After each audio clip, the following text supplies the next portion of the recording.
Voici les 5 meilleures sources d'inspiration que tu peux avoir de tous les temps. C'est surprenant, bien sûr. Casimir Bonané, c'est mon nom, je suis adepte de l'éducation utile. La première source d'inspiration que tu peux avoir dans ta vie, c'est la réflexion. Ça te surprend, n'est-ce pas? Si, il faut réfléchir. Tout commence par la réflexion. Atteindre ses objectifs commence par la réflexion. Même, je commence d'abord fixer les objectifs commence par la réflexion. Mettre en place un plan commence par la réflexion. Si tu as du mal à réfléchir, si tu n'aimes pas la réflexion, je sais qu'il y a beaucoup de personnes qui se disent, surtout quand on est à l'école, moi je ne vais pas réfléchir. Réfléchir, c'est fatigant, ça me fatigue. La première, je suis obligé de te dire que pour être inspiré, il faut réfléchir. C'est la première chose. La deuxième chose, c'est de programmer. Qu'est-ce que c'est que la programmation? La programmation, c'est de répéter des choses dans sa tête, des paroles dans sa bouche et que tu vas vouloir que ça se réalise. Par exemple, tu peux dire, ok, je vais réussir ma vie, je vais réussir ma vie, je vais réussir ma vie. C'est de les répéter à haute voix afin que inconsciemment ou consciemment on puisse entendre. Donc, ça va toujours te donner la motivation. Parce qu'en le répétant, ça devient quelque chose, ça devient ton quotidien. Même quand tu n'es pas en train de répéter, ça sonne dans ta tête, ça résonne dans ta tête et ça te pousse à aller jusqu'au bout. Même si tu es en train de dormir, si tu programmes tous les jours, je dois réussir ma vie.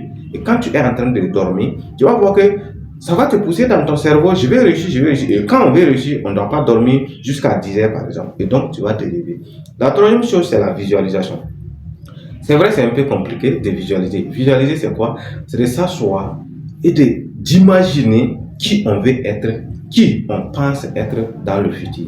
Ça nous donne de l'inspiration et tout le monde le fait. Mais ce que moi j'ai remarqué, c'est que je le fais inconsciemment.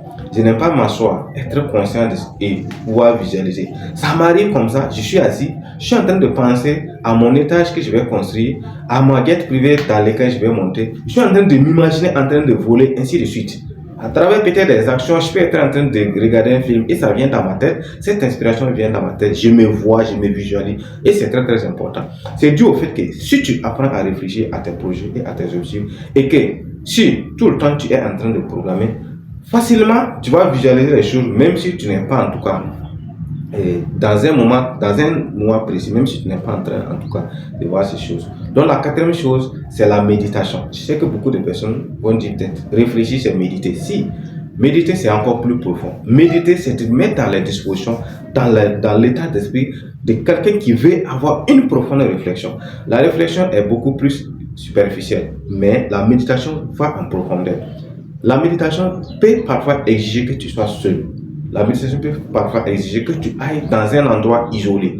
Donc, ce qui veut dire que si tu veux avoir de l'inspiration, si tu manques d'inspiration, isole-toi un moment, assieds-toi quelque part, un moment et médite. Réfléchis profondément. Ça te fait rêver à ce que tu n'as même pas, en tout cas, tu n'as même pas idée.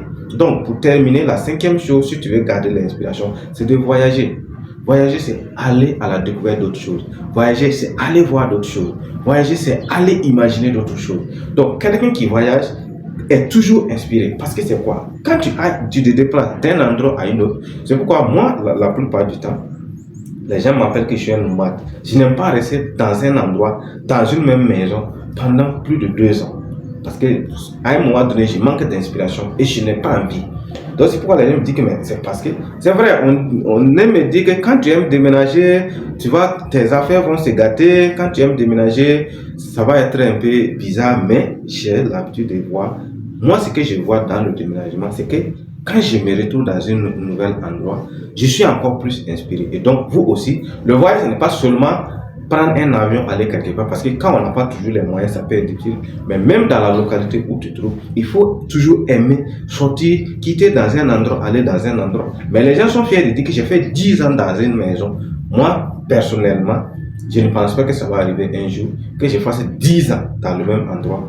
Je ne pense pas pouvoir le faire parce que je vais manquer d'inspiration et on a toujours besoin d'être inspiré si on veut aller loin. C'est d'ailleurs la principale motivation qu'une personne doit aller chercher, au lieu de rechercher donc la motivation réelle.